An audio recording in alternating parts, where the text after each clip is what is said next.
셧다운 당일 JD 벤스 미 부통령이 백악관 브리핑에 직접 모습을 드러냈습니다. 정부 운영 재개에 필요한 예산 법안 처리에 협조하는 대가로 민주당이 불법 이민자를 위한 수십억 달러의 의료 서비스 예산을 요구했다고 책임을 돌렸습니다. Our troops are not getting paid starting today because of the Chuck Schumer wing of the Democratic Party. 백악관은 민주당이 당파적 정치에 매몰돼 국민을 인질로 삼고 있다고 거들었습니다. Democrats need to stop sabotaging our country and holding the American people hostage in the country. 이어 셧다운 사태로 인해 트럼프 대통령이 범부처와 협력해 삭감이 가능한 부분을 식별하고 있다며 공무원 대량 해고가 임박했음을 예고했습니다. 민주당은 반발했습니다. 단 한 푼의 연방 자금도 서류 없는 이민자에게 건강복지를 제공하는 데 쓰이지 않는다며 백악관이 거짓말을 한다고 반박했습니다. It's midnight. The Republican shutdown has just begun because Republicans wouldn't protect America's health care. 그러면서 우리는 미국 국민들을 위한 싸움을 계속 이어나갈 거라고 강조했습니다. 이런 가운데 셧다운 사태 중단을 위한 미 상원의 연방정부 임시 예산안 처리도 무산됐습니다. 백악관과 민주당이 첨예한 대립 속에 접점을 찾지 못하면서 이 셧다운 사태가 장기화될 거란 관측도 나오고 있습니다. 워싱턴에서 SBS 이한석입니다. 미국 상원은 2025 회계년도 최종일인 지난달 30일까지 2026년 회계년도 예산안을 처리하지 못했습니다. 공화 민주 양당이 제출한 임시 예산안까지 부결되면서 연방정부는 미국 동부 시간 오늘 새벽 0시 1분, 한국 시간 오후 1시 1분부터 셧다운, 업무 정지에 들어갔습니다. 트럼프 집권 1기 때인 2018년 12월 이후 약 7년 만에 연방정부 셧다운 사태가 재현되면서 공공서비스를 포함한 정부 예산 공급이 중단됐습니다.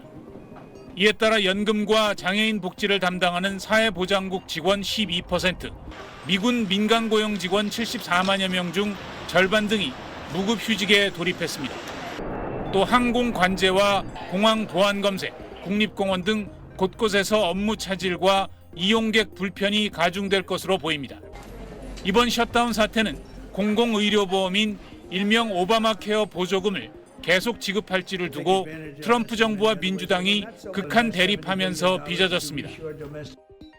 Our position is a simple one. Cancel the cuts, lower the costs, save health care. That's what this fight is all about. But just think of that. We have people offering health care to people all over the world that they can't afford to pay, and that's the Democrats. 트럼프 대통령은 이번 셧다운 사태를 빌미로 연방 공무원들을 대량 해고할 수도 있다며 민주당을 압박하고 있습니다. 미국은 지금까지 14번의 연방정부 셧다운 사태를 겪었는데 트럼프 1기 때 최장 기간인 35일 동안 셧다운으로 인해 약 30억 달러에 달하는 경제적 피해가 발생했다고 미 의회 예산국은 밝혔습니다. SBS 윤창현입니다. 뉴욕 증시입니다. 미 연방정부가 결국 셧다운에 돌입했지만 영향이 제한적일 것이란 기대감에 3대 지수 모두 상승했습니다. 다우지수가 이틀째 사상 최고치를 기록했고 나스닥과 S&P 500은 강보합 마감했습니다. 섹터별로는 헬스케어가 3% 가까이 올랐고 기술주도 상승한 반면 금융과 서비스는 0.8% 내렸습니다. 미 연방정부가 7년 만에 셧다운에 돌입했지만 시장엔 경제에 미치는 영향이 제한적이라는 것이 전망이 우세합니다. 다만 셧다운이 장기화할 경우 불확실성은 다시 커질 수 있음을 유의해야겠습니다.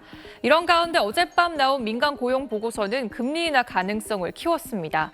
ADP의 민간 고용 보고서에 따르면 9월 민간 고용은 예상치를 크게 밑돌며 전월 대비 3만 2천 명 감소했는데요. 2년 반 만에 가장 큰 감소폭으로 노동시장 둔화로 금리 인하 기대감은 올라갔습니다. 안전자산인 금의 수요가 몰리며 금값은 또 사상 최고치를 경신했습니다. 종목별로는 인텔이 AMD를 자사 파운드리 고객사로 유치하기 위해 논의 중이라는 소식에 7% 올랐고요. 마이크론은 IT 전문지가 성장 잠재력이 가장 큰 반도체 주식으로 선정했다는 소식으로 8% 올랐습니다. 트럼프 대통령이 공언한 의약품 관세 100% 부과가 일단 시행되지 않으면서 유예 가능성도 언급되고 있습니다. 관련된 소식도 계속해서 확인해 봐야겠습니다. 지금까지 뉴욕 증시였습니다.